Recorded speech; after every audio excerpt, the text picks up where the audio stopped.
nous sommes en train de vivre au Togo, je vais vous montrer ce que j'appelle pire. Alors, Malik, est-ce que vous avez des images de l'hôpital où les gens attendent des semaines pour la césarienne? Montrez ça et je vais leur expliquer pourquoi le Togo, c'est le pire des cas parmi tous les pays africains.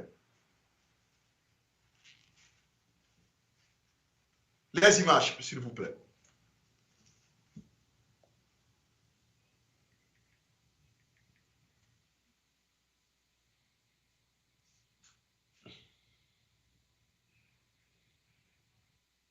Oui, les images de l'hôpital. Oui, ça, nous sommes à l'hôpital Sylvanus Olympio. Le nom de ce brave Togolais, du premier président assassiné dans un crime totalement non puni. Cet hôpital qui porte le nom du père de l'indépendance du Togo, regardez, toutes ces femmes-là attendent des césariennes. Et il y en a qui en sont mortes parce que ce n'est pas arrivé.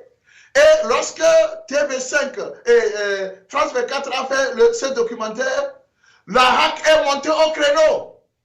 J'ai voulu montrer cette image pour vous dire que, regardez, la réalité, on vous montre ce qui se passe. La hack monte au créneau pour condamner alors qu'il y a un journaliste là-bas devant eux qui s'attaque à tout le monde, qui insulte comme des enfants des chefs d'État et on ne dit rien, on est là. Ça, c'est la gouvernance du père en fils de presque 57-58 ans. Le papa 38 ans, le fils 20 ans, mais on dirait que personne n'est passé par là. Regardez le sort de nos mamans. Ça, c'est au Togo. Et quand France 24 fait ce documentaire, il devient ennemi. Elle devient ennemie de tout le monde. Regardez, pauvre maman, qu'est-ce que vous avez fait pour subir ce sort? Ça attend des semaines. Et nous avons dit à M. Foria Sibé, si tant que vous avez le pouvoir, faites quelque chose pour qu'au moins, même si nous on parle, que certains puissent dire non, laissez-les tranquilles parce qu'il fait du bien. Mais vous ne faites rien. Lorsque quelqu'un dit vous ne faites rien, vous l'arrêtez, vous l'enfermez.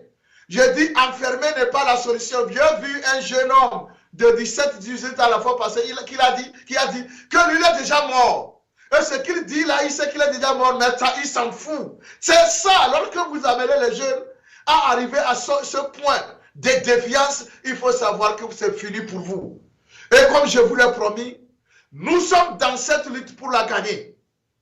Nous y sommes parce que vous ne pouvez pas vous accaparer du bien commun et faire comme si, bon, de rien n'était.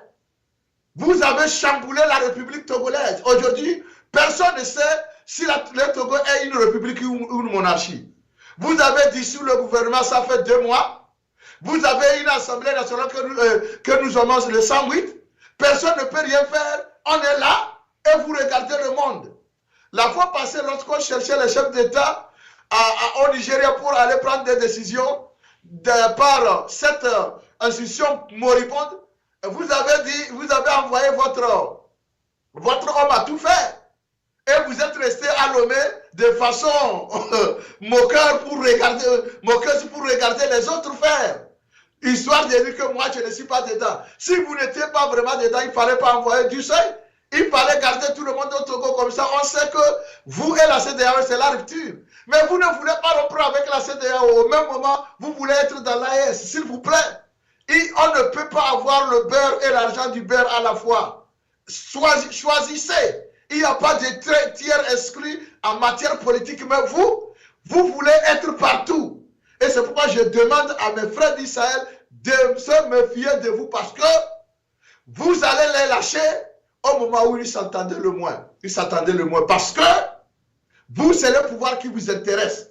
Et il faut qu'on vous fasse une promesse qui va dans le sens de vous permettre de garder votre pouvoir à vie. Vous allez les lâcher. C'est en cela que je dis, votre cœur balance entre la CEDEAO et l'AES. Ici, c'est une question d'intérêt.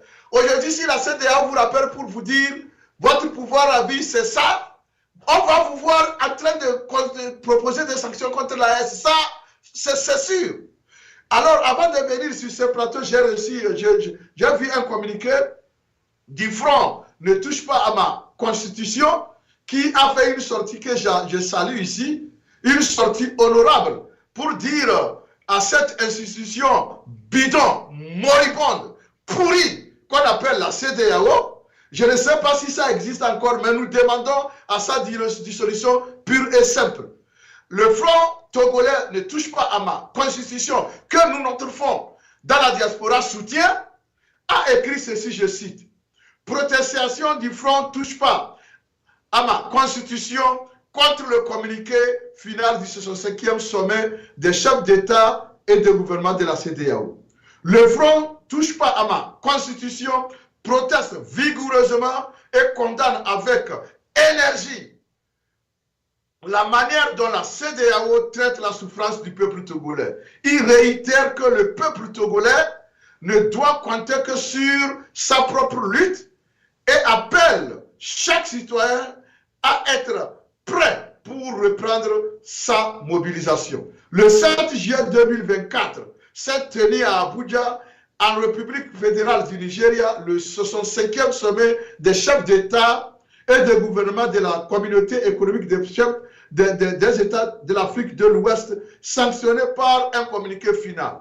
Le peuple togolais est particulièrement choqué par le traitement réservé à la crise togolaise. Au point 20 du communiqué final, la CEDEAO évoque les élections réussies et pacifiques. En quoi des élections largement boudées par les électeurs et massivement frauduleuses, où le régime s'octroie une victoire de 95,5%, accaparant ainsi 108 sièges de députés sur 113, peuvent-elles être considérées comme réussies? Un score digne des régimes dictatoriaux. Au point 29, la CEDEAO va plus loin et félicite le gouvernement comme quoi qui s'assemblent, se ressemblent, comme quoi ce sont les oiseaux de même plumage qui volent ensemble. Vous pensez que ces gens-là ont encore quelque chose de respectable en eux? Ils ont perdu toute dignité possible dans le monde entier. Toute dignité, ils n'en ont plus. La honte, c'est fini avec les dirigeants de la CEDEAO. Et donc, ils ne peuvent que dire que ces élections ont été pacifiques et ils vont féliciter les tyrans qui est en train de martyriser son peuple. Ils ne peuvent que le féliciter puisque les tyrans les menacent. Si vous ne me supportez pas, moi je quitte, je vais dans l'AES. C'est comme ça maintenant, c'est du chantage à ciel ouvert qu'on fait. Vous connaissez la faiblesse de cette institution moribonde, pourrie, vomi par tous les Africains dignes de ce nom. Voilà pourquoi la CEDEAO ne peut que féliciter des élections qui n'ont pas eu lieu. Des élections dont M. Faure lui-même a honte. Parce que depuis là, il ne s'est pas prononcé. On s'est dit, s'il était content des résultats, il n'a qu'à se prononcer, mais il n'a pas pu le faire. Il en a honte. Parce que les siens ont fait pire que ce qu'il attendait. Il sait, il connaît leur capacité de voler, mais il ne savait pas que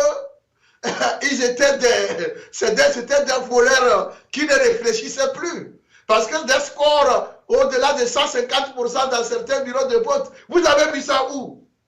Ça s'appelle bêtise politique. Ils ont tout fait pour se trahir eux-mêmes. Ils ont creusé leur propre trou, comme l'impérialisme le fit entre-temps. Donc, je salue ici la rapidité avec laquelle le front, comment l'appelle-t-on, ne touche pas à ma constitution, s'est mobilisé pour pondre ce communiqué et condamner avec la dernière rigueur ces agissements, comment l'appelle-t-on, criminels de la CEDEAO, que je condamne aussi ici à mon tour. J'ai dit au front, ne touche pas à ma constitution du Togo, que vos frères, vos jeunes frères, vos parents de la diaspora, qui ont aussi créé le même front, est debout avec vous sur les remparts pour, n'est-ce pas, mener cette lutte-là. Je dis bien, nous avons le choix entre le déshonneur, n'est-ce pas, et comment l'appelle-t-on, le déshonneur et la guerre.